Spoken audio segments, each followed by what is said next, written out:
Bismillahirrahmanirrahim. Assalamualaikum warahmatullahi wabarakatuh. Bapak Ibu yang kami hormati, pada kesempatan kali ini kita akan belajar tentang soal UPPPG PAI tahun 2023 yang tentunya soal-soal yang kita bahas itu berdasarkan kisi-kisinya. Nah, pada kesempatan kali ini kita akan bahas tentang tafsir dan juga hukum nikah. Pada kisi-kisi 67, ya ini ada pada kisi-kisi 67 pada indikator 57. Disajikan deskripsi pengertian tafsir menurut para ulama tafsir. Manusia, mahasiswa, mampu membandingkan isi kandungan dari pengertian tafsir yang lengkap dan komprehensif. Nah, jadi pengetahuan yang diminta di sini adalah bagaimana kita mampu membedakan antara setiap tafsirnya. Baik, kita akan bahas soal yang pertama. Al-Quran diturunkan mengandung makna yang sangat mendalam, sehingga untuk memahaminya butuh penafsiran dari orang-orang yang ahli di bidangnya. Tafsir secara istilah menurut Al-Kilabi adalah apakah A, ilmu untuk memahami Al-Quran, menerangkan makna-maknanya serta menggali pemikiran dari para mufassir. Yang B, memindahkan bahasa Al-Quran ke bahasa lain agar dapat dibaca orang yang tidak mengerti. Yang C, ayat yang dapat diketahui maknanya dan memiliki satu makna serta dapat diketahui secara langsung tanpa memerlukan keterangan lain. Yang D, suatu metode menjelaskan ayat-ayat Al-Quran dengan mengkaji pendapat para ulama tafsir. Yang E, ilmu untuk memahami Al-Quran, menerangkan makna-maknanya serta menggali hukum-hukum dan hikmah-hikmahnya. Nah, pertanyaannya di sini sudah jelas Bapak Ibu Guru, yaitu pertanyaan tentang tafsir secara istilah. Jadi makna secara istilah itu apa?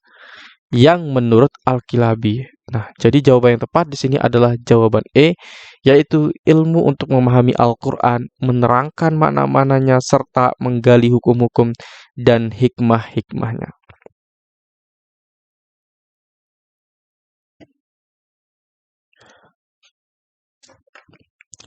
Baik, kita lanjutkan ke soal yang kedua, Bapak Ibu Guru.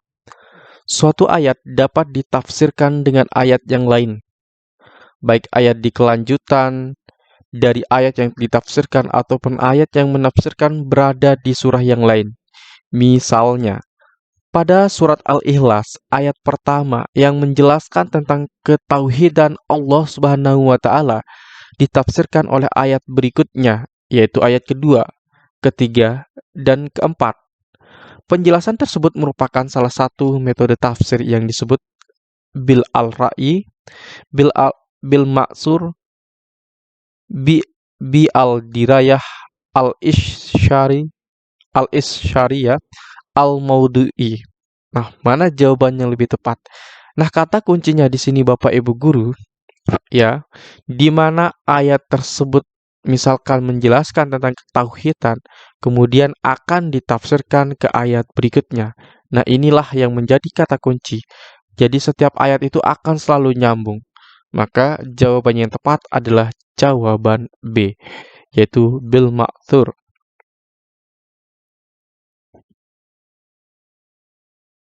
Soal berikutnya. Sebelum kita membahas soal Bapak Ibu Guru, sekarang kita akan bahas dulu tentang pembahasan teori terkait dengan hukum menikah. Ini ada pada kisi-kisi 25 pada indikator nomor 5. Disajikan deskripsi konseptual tentang nikah dalam Islam menurut pandangan para ulama fikih. Mahasiswa dapat menyimpulkan kedudukan hukum nikah dalam Islam. Baik, hukum nikah yang pertama adalah wajib. Oke. Wajib jika hukum ini layak dibebankan kepada orang yang telah mampu memberi nafkah, jiwanya terpanggil untuk menikah, dan jika tidak nikah, khawatir terjerumus ke lembah perzinahan. Hal ini diperkuat oleh tuntunan agama bahwa menjaga diri dari perbuatan haram adalah wajib. Sedangkan bagi yang hanya memiliki keinginan yang kuat tapi belum mampu memberi nafkah, maka lebih baik ia menahan diri. Hal ini didasari oleh firman Allah Subhanahu wa taala dalam Quran surat An-Nur ayat 33 yang artinya, Dan orang-orang yang tidak mampu kawin hendaklah menjaga kesucian dirinya, sehingga Allah memampukan mereka dengan karunia-Nya. Salah satu cara untuk menjaga diri ketika gejolak nafsu biologis yang memuncak bagi orang yang belum layak menikah karena belum mampu menafkahi seperti tersebut di atas, disarankan agar ia memperbanyak puasa. Yang kedua, sunnah.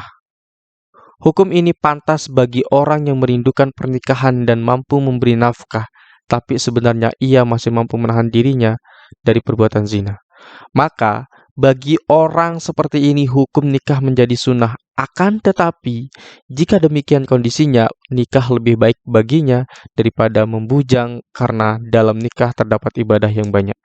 Sedangkan membujang atau tidak nikah itu seperti para pendeta Nasrani yang dilarang oleh Rasulullah SAW.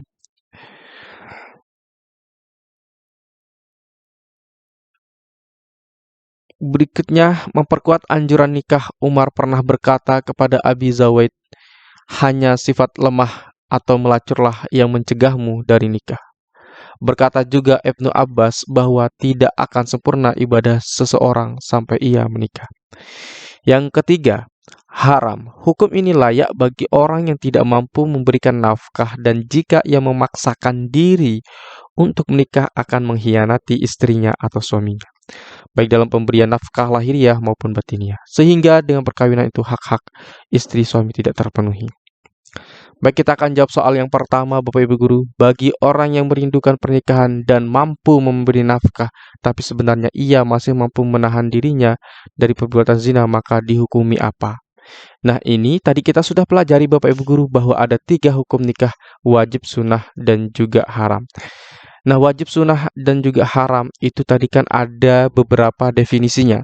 Nah, dari definisi tersebut kita dapat simpulkan bahwa kalau dari soal ini yang merindukan pernikahan dan mampu memberi rizki atau memberi nafkah, maka jawaban yang tepat adalah jawaban C, yaitu sunnah. Soal berikutnya, bagi orang yang telah mampu memberi nafkah, jiwanya terpanggil untuk nikah, dan jika tidak nikah khawatir terjerumus ke lembah perzinahan, maka nikah baginya dihukumi apa? Apakah wajib, makruh, sunnah, atau haram? Sebelum kita menjawab, Bapak Ibu, bagi Bapak Ibu yang berminat untuk mendapatkan e-book UPPPG Guru PAI ini, silakan Bapak Ibu bisa menghubungi kami melalui nomor WhatsApp 087 763 246 123. Oke, kembali kita ke soal. Di sini kata kuncinya adalah memberi nafkah, jiwanya terpanggil untuk menikah, dan dikhawatirkan untuk ke lembah perzinahan. Maka untuk soal ini jawabannya adalah hukumnya yaitu wajib. Oke, bukan haram tapi wajib ya. Di sini salah tulis saja ya. Ini seharusnya wajib. Bagi Bapak Ibu yang berminat untuk mendapatkan e-book kami, silahkan Bapak Ibu Guru menghubungi kami melalui nomor WhatsApp 087763246123 dengan harga 50.000 saja, dilengkapi rangkuman materi, kisi-kisi pembahasan, dan juga soal sebanyak 300 lebih. Oleh sebab itu, Bapak Ibu langsung saja hubungi kami.